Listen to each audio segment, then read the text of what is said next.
राजीव गांधी पंचायती राज संगठन 28 दिसंबर से कांग्रेस के स्थापना दिवस पर शिमला से धर्मशाला तक पदयात्रा पर निकला है।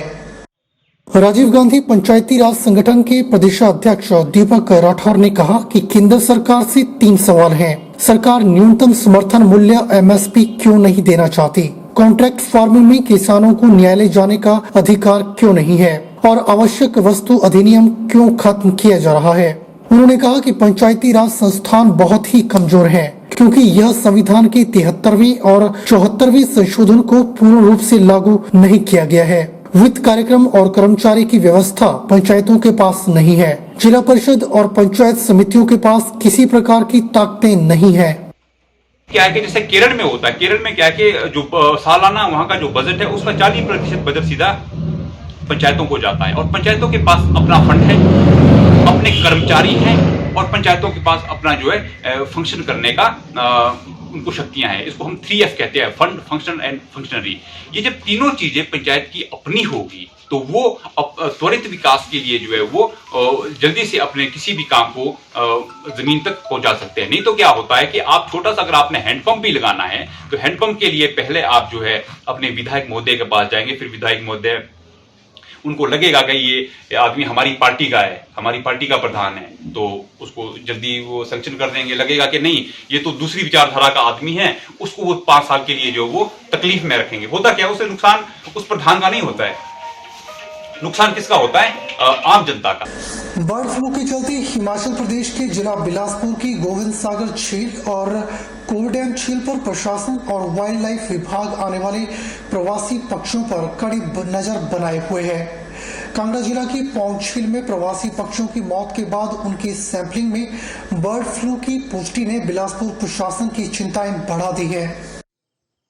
जी हाँ, सर्दी के मौसम में बिलासपुर के गोविंद सागर झील और कोलडैम झील में भी प्रवासी पक्षियों का आना होता है। पौंग डैम झील में मरने वाले प्रवासी पक्षियों में 151 वायरस की पुष्टि होने के बाद बिलासपुर जिला प्रशासन हरकत में आ गया है और जिले की प्रमुख झीलों पर आने वाले पक्षियों पर पैनी नजर रखी जा रही है। इस बात की जानकारी देते हुए बिलासपुर डीसी रोहित जम्वाल ने पौंग झील में आए प्रवासी पक्षियों में बर्ड फ्लू की पुष्टि मामले पर चिंता जाहिर करते हुए बिलासपुर की दोनों ही मुख्य झीलों गोविंद सागर और कोल डैम पर प्रवासी पक्षियों की होने वाली हर गतिविधि पर नजर रखने की DFO वाइल्ड लाइफ और मत्स्य निदेशालय की निदेशक को निर्देश जारी किए हैं।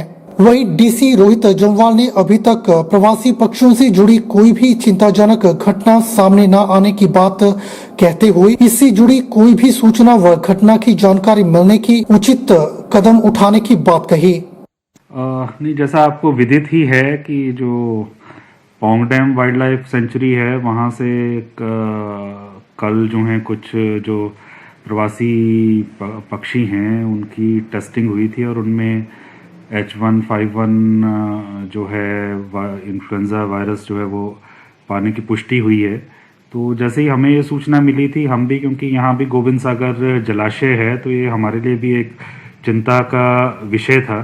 इमीडिएटली मैंने जो है यहाँ पे जो DFO वाइल्ड लाइफ हैं उनसे भी संपर्क किया और डायरेक्टर फिशरीज से भी संपर्क किया कि कुछ इस टाइप की घटना उन्होंने ऑब्जर्व तो नहीं की है, पर अभी फॉर्चुनेटली हमारे यहाँ कोई भी इस टाइप की घटना रिपोर्ट नहीं हुई है। तो हम इस पर कांस्टेंट नज़र बनाए रखे हुए हैं और जैसे ही कुछ अगर इस बात की अगर सूचना मिलती है या पुष्टि होती है तो हम उचित कदम जो हैं इस पे उठाए जाएंगे। इंडियन ओलंपिक एसोसिएशन के कोषाध्यक्ष डॉक्टर आनंदेश्वर पांडे ने कहा कि हैंडबॉल के क्षेत्र में मोरसिंघी नर्सरी ने अपनी मेहनत से बड़ा मुकाम हासिल किया है।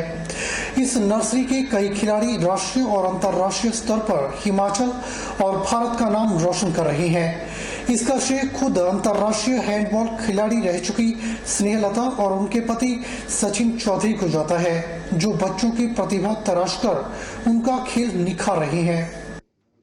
ये नर्सरी जो है हैंडबॉल की अपने आप में इंडिया की सबसे बेस्ट नर्सरी है, एक प्रेरणादायक नर्सरी है। छोटे छोटे जो बच्चे खेल रहे हैं, हमें उम्मीद है कि आने वाले दिनों में जैसे ही सनाय पंचायत के प्रधान जी ने, सने के जो पिता हैं उन्होंने अपनी 4 बीघे जमीन दी है, उसका यूटिलाइजेशन खेलो इंडिया प्रोग्राम के तहत होगा और यहाँ पर एक मिनी स्टेडियम बनेगा, जिससे कि यहाँ के न्याय पंचायत के लिए एक राज्य सरकार के लिए एक उदाहरण होगा और इसी एक रोड मॉडल होगा। इसी पैटर्न पर पूरे प्रदेश में फैलेगा।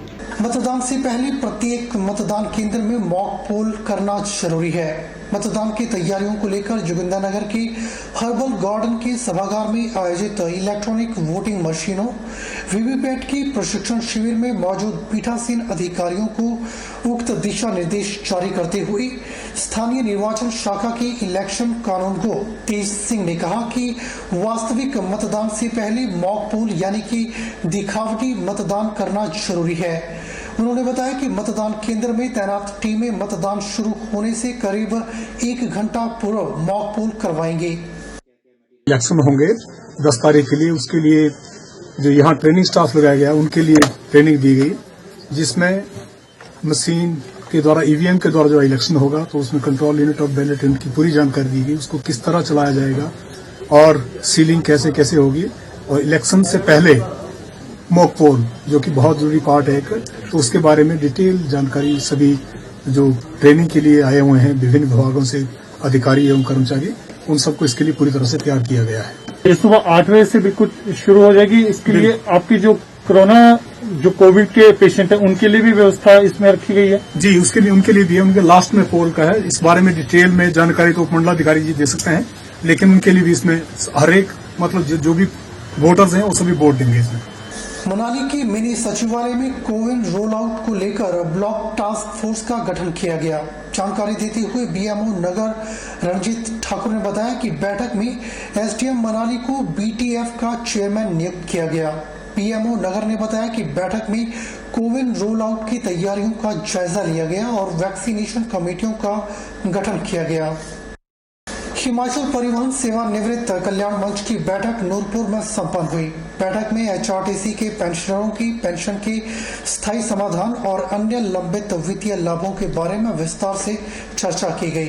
प्रदेशाध्यक्ष बलरामपुरी ने चर्चा के दौरान बताया कि निगम के पेंशनरों को समय पर पेंशन न मिलते हुए माह की 22-25 तारीख के बाद नसीब हो रही है, जिसके कारण पेंशनरों को अपना जीवन यापन करना मुश्किल हो रहा है। इसके अतिरिक्त पेंशनरों को वित्तीय लाभ जो कि पिछली 5 वर्षों से लंबित चले आ रही हैं, अभी तक सरकार और निगम प्रबंधन के द्वारा भुगतान नहीं हुए हैं। कि हमारी मुख्य मांग रहती है कि हमारी पेंशन का बजट में स्थायी प्रावधान किया जाए, तो उसके लिए स्थायी प्रावधान के लिए, क्योंकि अब जो बजट के लिए सुझाव और बजट जो बनाने के लिए जो प्रक्रिया शुरू हुई है, क्योंकि ये 2 महीने तक चलेगी और प्रारंभ हुई है, उसी में हमारा ये विनम्र निवेदन रहेगा कि हमारी इस मुख्य मांग को भी बजट में जो है वो लाया जाए। बुलेटिन में फिलहाल वक्त हो चला एक छोटे से ब्रेक का। ब्रेक के बाद तुरंत हाजिर होते हैं। अरे चुप क्यों हो गए? माइक टेस्ट भैया जी का माइक टेस्ट आज का मैच तेरी बैटिंग का असली टेस्ट है। टेस्ट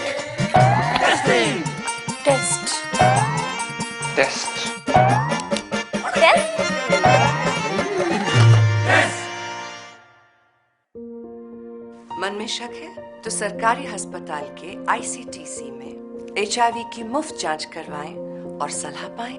ये सब बिल्कुल गोपनीय है। अगर टेस्ट पॉजिटिव निकले तो मुफ्त चिकित्सा के लिए ART सेंटर में जरूर रजिस्टर कराएं। HIV के साथ भी आप सामान्य जीवन जी सकते हैं। तो लीजिए एक कदम जिंदगी की ओर।